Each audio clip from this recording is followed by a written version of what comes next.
தமிழ் மக்களுக்கு வணக்கம். இந்த காணொலியை பார்க்கணுங்க. பார்க்கும்போது சிரிக்காம பார்க்கணும். நன்றாக யோசித்து பாருங்கள். இந்த சண்டை நடந்து கொண்டிருக்கிறது. ஒட்டுமொத்தமாக முன்னாள் ராணுவர்கள், மாணவர்கள், பொதுமக்கள் அனைவரையும் இணைத்து ஒரு 5 கிலோமீட்டர் தூரத்துக்கு ஒரு பேரணியை நடத்துகிறார். பேரணி முடிவதற்கு முன்பாகவே போர் நிறுத்தம் அறிவித்து விட்டார்கள். புரிந்து கொள்ளுங்கள். தளபதியுடைய சாதனையில் இதுவும் ஒன்று. பார்த்துட்டீங்களா? இந்த லொடுக்கு பாண்டிக்கு இது தேவையா? ஒரே ஒரு சீட்டு, அந்த ஒத்த சீட்டுக்காக இப்படி எல்லாமா பிச்சை எடுக்கணும்? சரி, சொல்கிறதான் சொல்கிறியே, ஏதாவது சம்மந்தம் இருக்கிற மாதிரி பேசுறியா? ஸ்டாலின் பேரணி போனாராம். ஸ்டாலின் பேரணி போனதுனால அந்த போர் அங்கே நின்றுச்சான். எங்கே? இந்திய பாகிஸ்தான் போர் வந்து எல்லையில் நடந்த அந்த போர், அல்லது அந்த எல்லையில் நடந்த அந்த போர் சூழல், போர் கூட சொல்ல முடியாது, போர் சூழல் நின்று விட்டது. சொல்கிறது யார்? கருணாஸ். அது சொல்லும்பொழுது இவ்வளோ சீரியஸாக மூஞ்சி வச்சுட்டு சொல்கிறான் பாருங்க. இந்த மாதிரி எச்சைகள் இருக்கும் பொழுது தமிழக அரசியல் எப்படி உருப்படும்?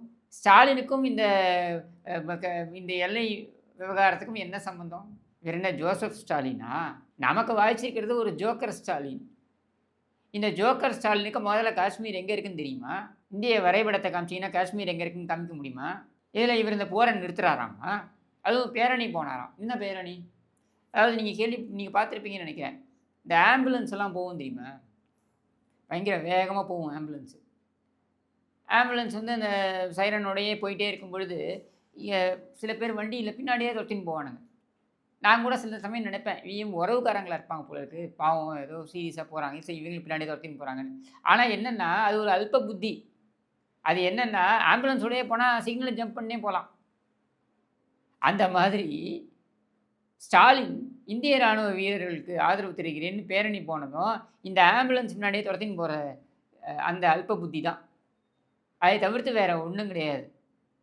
திமுகவுடைய நீண்ட நெடிய கொடிய வரலாறை எடுத்து பார்த்தீங்கன்னா, இவங்க தேசத்திற்காக அல்லது தேசப்பற்று அப்படின்னு என்னைக்காவது இருந்திருக்கா இவங்களுக்குன்னா? கிடையாது.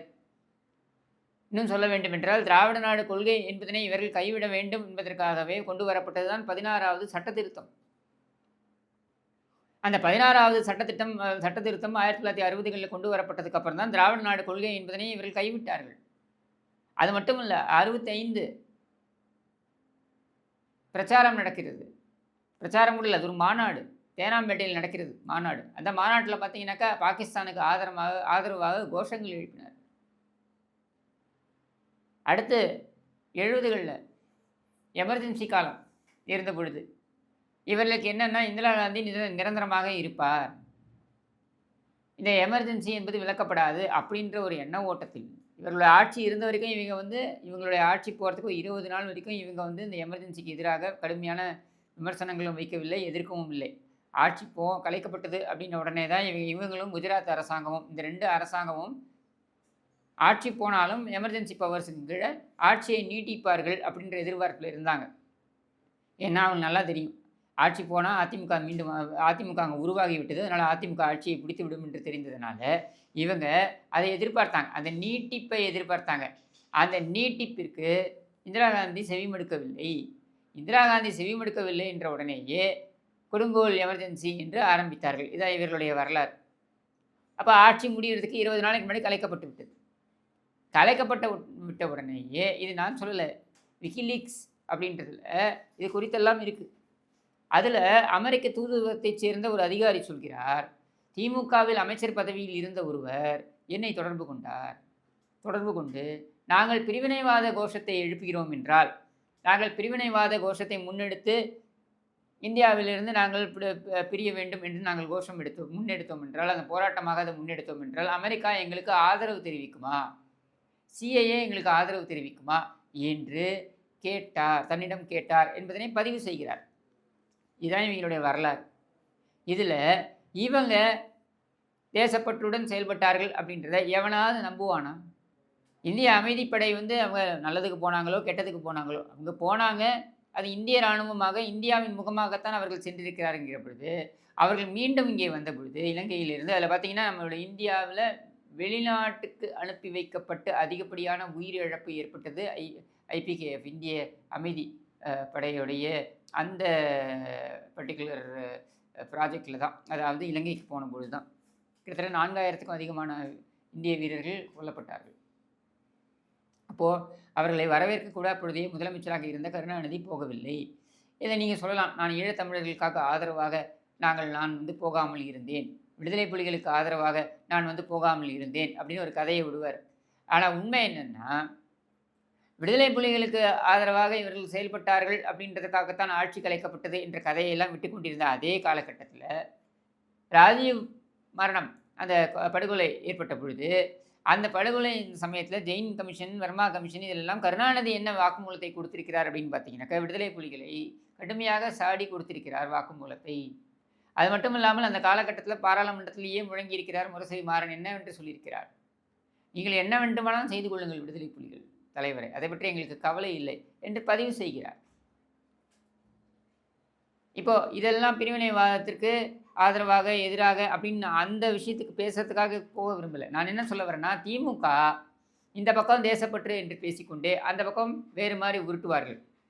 7-8 மாதங்களுக்கு முன்னர் நீங்கள் பார்த்தீங்கன்னா, இவர்கள் ஸ்பெக்ட்ரம் ராஜா இதே போல் நடந்து கொண்டிருந்தால் நாங்கள் இந்தியாவுடன் பயணிப்பதா என்பதை குறித்து யோசிக்க வேண்டி வரும் என்று பொருள்பட பேசினாரா இல்லையா? அப்பொழுது எங்கே சென்று விட்டது உங்களுடைய தேசப்பற்று? இந்த மாதிரி பல உதாரணங்கள் நம்மளால் சொல்லிக்கொண்டே போகலாம். இதையெல்லாம் ஏன் நான் பட்டியலிடுறேன்னா, திமுக எந்த ஒரு கொள்கைக்கும் நேர்மையாக இருந்தது கிடையாது.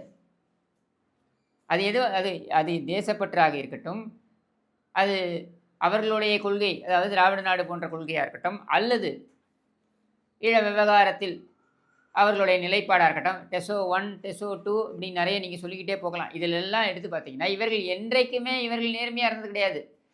அப்போ இவர்கள் சர்வதேச அளவில் ஒரு பிரச்சனையை அப்படியே சால்வ் பண்ணுறாங்களாம்.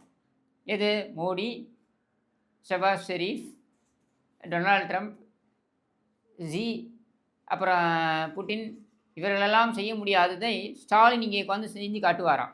இங்கே பக்கத்து மாநிலத்தில் இருக்கக்கூடிய இவருடைய கூட்டணி கட்சி, இவர் சொல்கிறாங்க இல்லையா இந்தி கூட்டணி, அந்த இந்தி கூட்டணியுடைய கூட்டணி கட்சி தலைவர் முதலமைச்சராக அங்கே இருக்கார். அவர் அங்கேருந்து குப்பை கலாரியை கொண்டு வந்து குப்பையை கொட்டிட்டு போகிறான். இங்கே தமிழ்நாட்டுக்குள்ளே வந்து குப்பையை கொட்டிட்டு போகிறான். அந்த குப்பையை கொட்டாதன்னு அவங்கக்கிட்ட கூப்பிட்டு சொல்கிறதுக்கு வக்கு இல்லை, துப்பு இல்லை. நீ இங்கேருந்து காஷ்மீரில் போய் அப்படியே நீங்கள் அந்த எல்லையில் போய் அங்கே போர் பிரகடனத்தை அப்படி நிறுத்திடுவியாமா? நீயே கூரை ஏறி கோழி பிடிக்க முடியாத ஸ்டாலின் வானமேறி வைகுண்டத்தை காமிக்க போகிறாரா? யார்கிட்ட விட்ற நீ இந்த கதையை? ரேவந்த் ரெட்டியை கூட்டு மாநாடு நடத்த தெரியுது, ரேவந்த் ரெட்டியை கூட்டு கிருஷ்ணா நதியை பற்றி பேச தெரியுமா? பேச முடியுமா? ஆந்திர முதலமைச்சர் சந்திரபாபு நாயுடுவுடைய பதவியேற்பு விழாக்கு போக தெரியுது, அங்கே அவங்களோட இருக்கக்கூடிய ஒப்பந்தம் இதே கிருஷ்ணா நதி நீர் குறித்து, தெலுங்கு கங்கை திட்டம் குறித்தும் பேச முடியுமா? பேசியிருக்கிறாயா நீயே? இதே சித்தராமையாவை கூட்டி இங்கே மாநாடு நடத்துறதுக்கு அழைப்பு விடுக்க தெரியுது, இதே சித்தராமையாவை வைத்துக்கொண்டு நீ அந்த இதில் மேகதாட்டில் நான் கட்டியே தீருவேன் அணையை என்று சொல்கிறாரே, அது குறித்து ஏதாவது பேச முடியுதா உன்னால்? இது எதையுமே உன்னால் பண்ண முடியல. மாறாக இங்கே இருக்கக்கூடிய நம்முடைய உரிமையெல்லாம் விட்டு கொடுத்து கொண்டு இருந்தீர்கள். ஆனால் நீங்கள் இங்கேருந்து அப்படியே பாகிஸ்தான் எல்லையில் போய் இவர் அப்படியே அங்கே நின்று அதை இந்த இந்திய பாகிஸ்தான் எல்லையில் நின்று அப்படியே போரை, அதாவது ஸ்டாலின் இங்கே கொடியேந்தினார் என்றால், இங்கே சென்னையில் ஸ்டாலின் கொடியேந்தி பார்த்து போட்டு நடந்து வந்தார்னா அங்கே வந்து போர் நின்றுடுமா? இந்த மாதிரி பேசி பேசி பேசி பேசி தான் ஸ்டாலினை நிரந்தரமாக ஒரு தத்தியாக வைத்திருக்கிறார்கள் அப்படின்றது தான் நான் குற்றச்சாட்டாக வைக்கிறேன். இப்போ இல்லை, நான் சொல்கிறது வந்து ஸ்டாலின் முதலமைச்சராக பதவியேற்ற காலத்திலிருந்து இதுதான் கதை. ஸ்டாலினால் நடந்து விட்டது, ஸ்டாலின் சொல்கிறார், மோடி செய்கிறார், இப்படியெல்லாம் கதையை விட்டுக்கிட்டு இங்கே வந்து நிர்வாகம் மொத்தமாக ஸ்தம்பித்து போயிருக்கு. அதை பற்றி பேசுகிறதுக்கு துப்பு இல்லை, வக்கில்லை. இங்கே வந்து சாதி கலவரங்கள்லேருந்து அவ்வளோ பிரச்சனைகள் இருக்குது, அதை பற்றி யாரும் எதுவும் கேள்வி கேட்கறதுக்கு கூட பயப்படுறாங்க. யாரும் கேள்வி தயங்குறாங்க, இல்லை மறுக்கிறாங்க கேள்வி கேட்கறதுக்கு. அப்போ இப்படியான பிரச்சனைகள்லேருந்து எல்லாம் திசை திருப்புவதற்காக, அதுவும் ஒவ்வொரு அமைச்சராக பார்த்தீங்கன்னாக்க பதவி விலகல் அல்லது கோர்ட்டு பிரச்சனையில் சிக்குதல் அல்லது கோர்ட்டால் தலையிலேயே குட்டு வாங்குதல், யார் அடுத்தது ஜெயிலுக்கு போக போகிறாங்கன்னு தெரியாது. ஏன் ஸ்டாலினே சிறைக்கு சென்றாலும் ஆச்சரியப்படுவதற்கு கிடையாது. அந்த அளவுக்கு இங்கே ஊழல் வந்து அவ்வளோ மோசமாக தாண்டவம் ஆடிக்கொண்டிருக்கிறது அப்படின்னு எல்லா பக்கமும் பேச்சு நிலவுகின்ற இந்த சூழலில் இந்த பில்டப் அவசியமா? அந்த பில்டப் அளவுக்கு ஏதாவது நிர்வாகம் ஏதாவது 10% இருக்கா? இல்லை. அப்படின்ற நிலையில் இந்த நாடகத்திற்கு இந்த மாதிரியான ஜால்ராக்களை வைத்துக்கொண்டு கும்மி அடிப்பது அப்படின்றது எவ்வளோ அருவருக்கத்தக்க ஒரு விஷயம் அப்படின்றத பார்வையாளர்களுடைய சிந்தனைக்கே விட்டு விடைபெறுகிறேன். நன்றி, வணக்கம்.